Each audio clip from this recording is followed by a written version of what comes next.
The teachers of the law and the Pharisees sit in Moses' seat. So you must obey them and do everything they tell you. But do not do what they do, for they do not practice what they preach.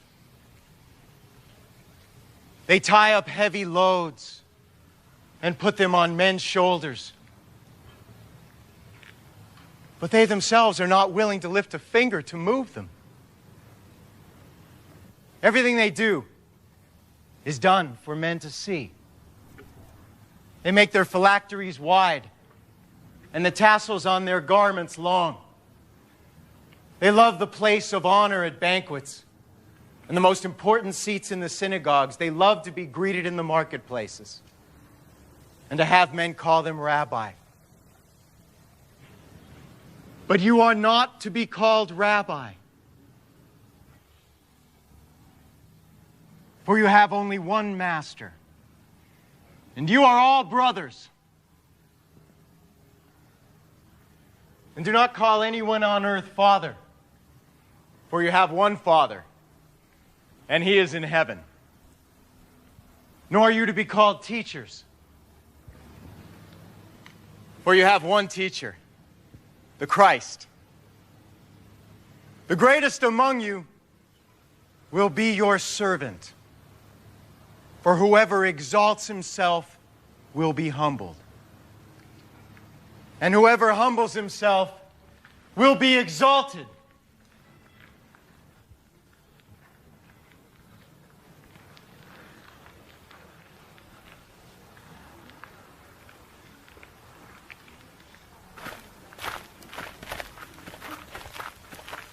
Woe to you, teachers of the law and Pharisees, you hypocrites!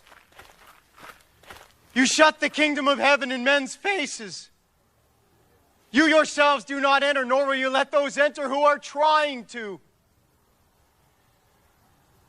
Woe to you, teachers of the law and Pharisees, you hypocrites! You travel over land and sea to win a single convert. And when he becomes one, you make him twice as much a son of hell as you are. Woe to you, blind guides! You say if anyone swears by the temple, it means nothing. But if anyone swears by the gold of the temple, he is bound by his oath. You blind fools! Which is greater? The gold or the temple that makes the gold sacred? You also say, if anyone swears by the altar, it means nothing. But if anyone swears by the gift on it, he is bound by his oath. You blind men, which is greater? The gift or the altar that makes the gift sacred? Therefore, he who swears by the altar swears by it and by everything on it. And he who swears by the temple swears by it and by the one who dwells in it. And he who swears by heaven swears by God's throne and by the one who sits on it.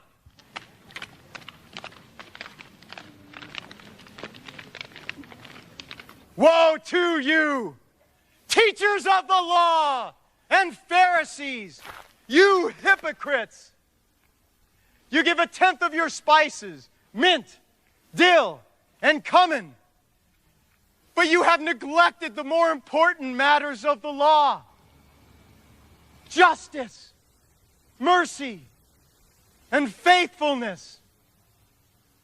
You should have practiced the latter without neglecting the former. You blind guides! You strain out a gnat, but swallow a camel. Woe to you, teachers of the law and Pharisees, you hypocrites!